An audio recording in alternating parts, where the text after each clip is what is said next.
definitely don't need to be buying any more books anytime soon. Hi! I've done the two hands again. Hi! Welcome back to my channel and welcome to a bit of a different video from me today. I'm just looking down here because there are so many books piled up on my floor. Today's video came about because I was clearing out my bookcase. It really needed a dust and I thought, while I've got everything off, why don't I share with you everything that is on my to be read list. Now, if you've seen my Kindle review, I will leave that linked below in case you're interested. Obviously, recently I have got a Kindle. I've been absolutely loving it. But in that video, I did mention that I still had a lot of books. I didn't quite know how many I had. It's a lot. I still have a lot of physical books that I want to read. So today, I am going to be taking you through all of the books that are to be read. And I would love to know from you guys which books you would recommend me reading, or if it's not something you've read, maybe it's something you're interested in and you would be keen for me to review. So please let me know in the comments below. Okay, so I have down here 45 books to be read. Is that a lot?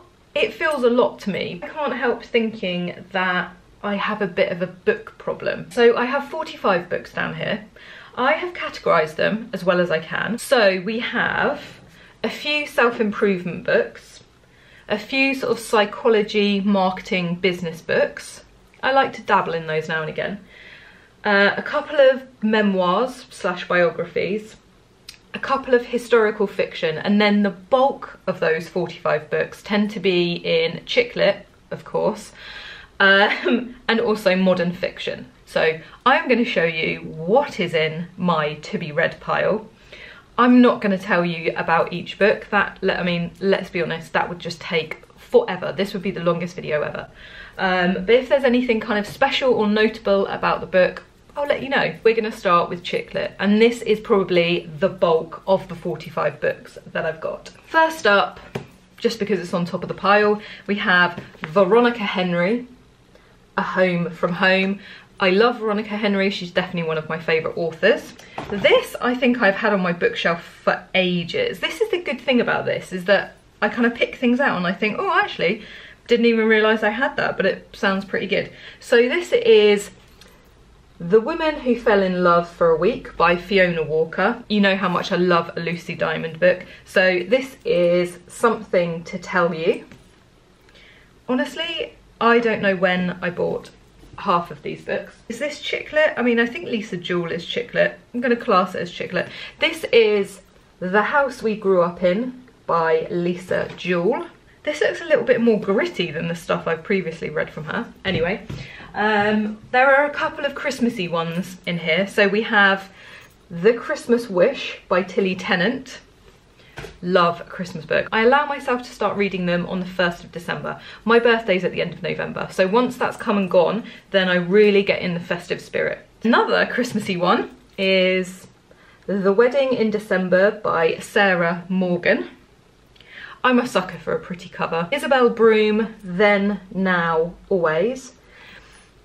I would say this doesn't look like my typical kind of book, but actually it says Sun, Sea and a Few Little Secrets, and it's based in Andalusia, so actually it does sound right up my street. I think I may have got this in a book swap on holiday somewhere.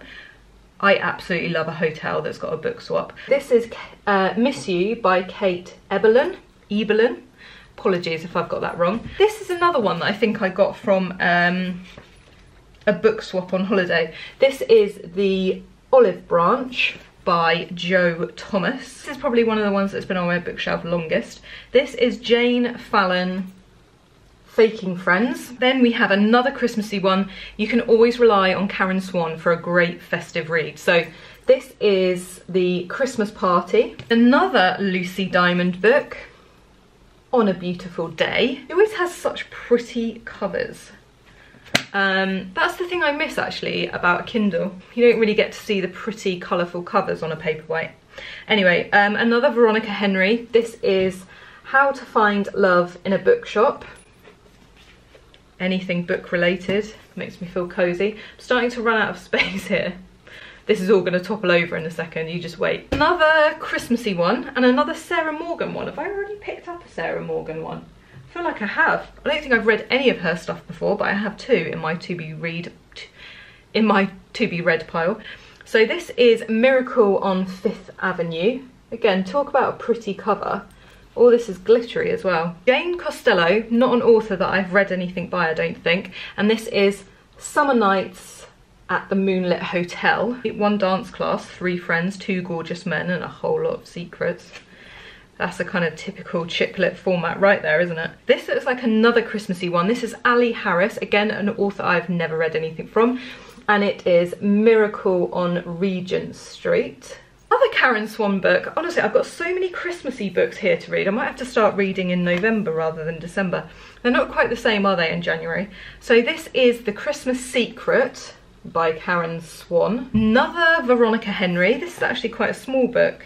Feels quite thin. This is High Tide by Veronica Henry. She has done some classic Chiclet books. I mean, The Beach Hut Next Door was probably one of my favourites. Erica James is a writer who I feel as though all of her books could easily be turned into a film or a TV series. They just lend themselves to that so well. So this is Erica James, Coming Home to Island House. Just a few more Chiclet books to go now. Tasmina Perry, The Last Kiss Goodbye.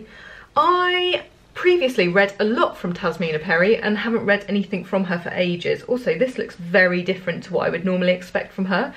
Usually I think more sort of glam pool beach reads that she does, but this seems to be a bit more historical. Yeah, based in 1961 and then skips to 2014, but could be good. This is what I was meaning when I talk about Tasmina Perry's sort of typical book. This is Tasmina Perry, Deep Blue Sea. This is the kind of book I think of when I think of this author. At the end I have Jojo Moyes, After You. I was going to read this quite a while ago now, and I said to one of my friends who have read this and her other book that I said I was going to read it, and she said, oh my god, no, you can't read this until you've read the other one, which I think, is it called Me Before You or something? I've heard quite a lot of people say that Me Before You is quite a tearjerker.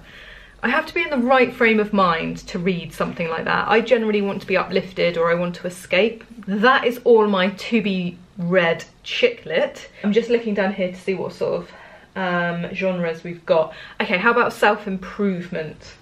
I'm not a huge reader of self-improvement books. I love the sort of classics like The Secret. I've read Men Are From Mars, Women Are From Venus. Some of them I can get on board with, others I'm a bit sceptical. The two that I have here on my to be read list are based around self-confidence. I think it's fair to say that over the past year my self-confidence has taken a little bit of a tumble. Not dramatically, but it could be better. So I picked up, this is so American, You Are a Badass. Try saying that without the American accent. This is How to Stop Doubting Your Greatness and Start Living an Awesome Life, and it's a New York Times bestseller. I thought even if I can get a couple of tips out of it, I'll try it. And then the other one is, this is so far from my comfort zone, I Heart Me, and this is the science of self-love. I do have a feeling that these might be a little bit sort of out there, a little too much for me, but like I said with both of these, if I can get even just a couple of tips out of it and I can put those into practice and it starts to make me feel a bit better, then I'm all up for that. I have one thriller in my to be read pile, and I would actually like some more thrillers. So if you've got any suggestions of really good thrillers that have come out recently, please let me know in the comments below. The one I do have is The Holiday by T.M. Logan. I think it might have been like a big holiday read last summer. Okay, then we have a sort of historical fiction.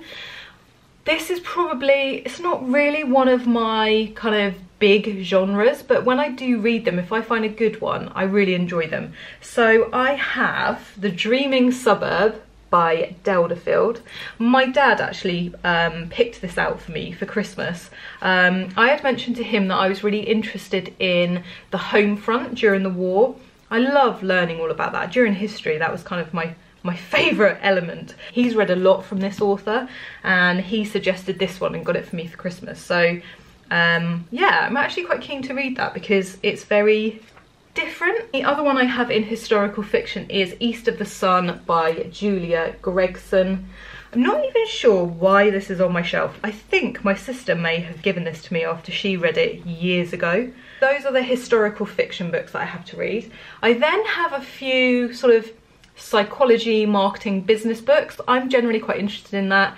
My job is loosely tied into that, especially sort of behavioural economics. So I have 3 books here. This is Herd by Mark Earls, and it's around how to change mass behaviour by harnessing our true nature. I have to be in the right frame of mind to read something like this, and I must say during the last 3 months this was the last thing I wanted to read, and the same for these two. So I've also got No Logo by Naomi Klein. This, back in sort of the late 90s, was such a cult book. It says here, part sociological thesis, part design history. I think I'll find it really interesting. It has been on my bookshelf for quite a while because, again, I do need to feel quite inspired and like driven and yeah, let's learn something new, and I definitely haven't been feeling that during lockdown. And then the last one I have in this genre is Predictably Irrational by Dan Ariely. These are the hidden forces that shape our decisions. So this is all around decision making,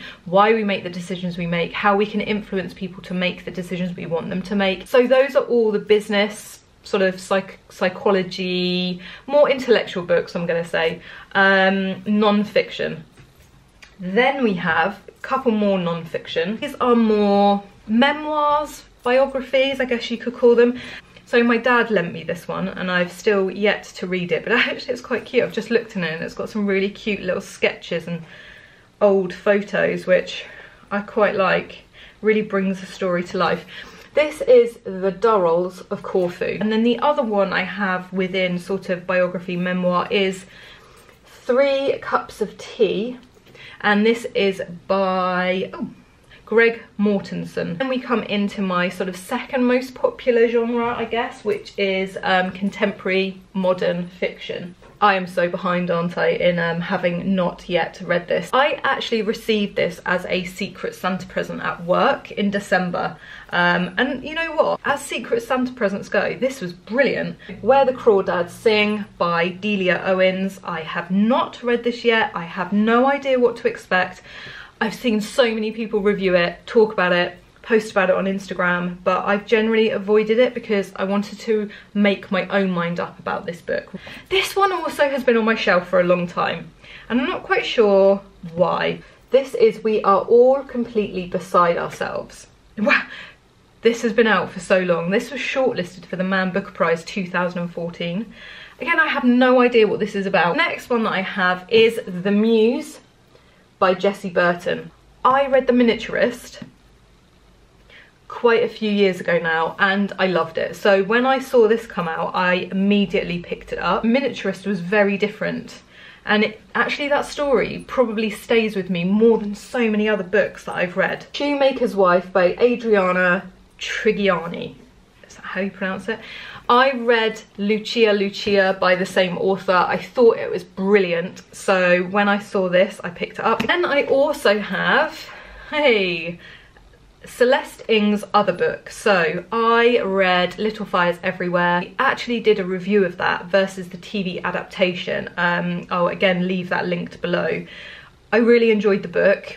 Spoiler, I actually enjoyed the TV series more, which never happens. I am always a book over TV or film person. This is Celeste Ng's other book, Everything I Never Told You. Last pile now. I think I bought this at a car boot sale years ago. I haven't been to a car boot sale for many, many years, so that just shows me. This is Tears of the Giraffe by Alexander McCall Smith. So this is from the author of the #1 Ladies Detective Agency. I have not read anything from this author. I've heard amazing things, hence why it probably caught my eye when I was browsing the stores. How have I not read this? I clearly forgot that this was on my shelf. So, from one of my favourite authors, Liane Moriarty, we have 3 Wishes. I don't hear much about this particular book from her, so maybe it was one of the earlier ones. But I'm definitely keen to read that because I love Liane Moriarty. A couple of books that I think since have been turned into films. I'm not a big film person. I haven't seen these films. We have Room by Emma Donoghue, and I also have Before I Go to Sleep. So that is now a major film starring Nicole Kidman, Colin Firth and Mark Strong.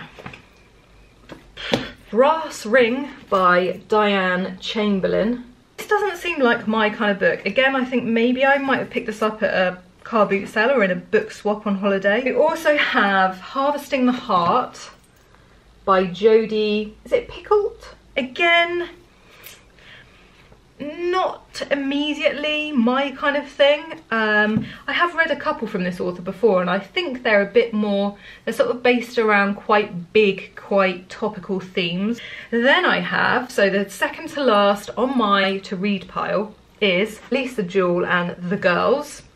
This also has the biggest font. Can you see how big that is? Blimey, I can whiz through this one. And last on my to read pile, I can't believe that I've not read this. Everyone has been talking about this book.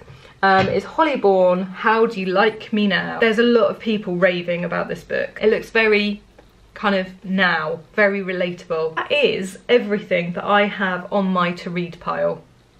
There's a lot, let's be honest. It's going to take me ages to get through those because obviously I am not just going to be reading these. I will be interspersing some of those pre-releases that I have been able to get my hands on. So I'll be doing a bit of that mixed in with some of these. So like I said at the beginning, I'm really keen for you guys to let me know what you think I should read. What are your top 2 books out of all of those that I have just told you about?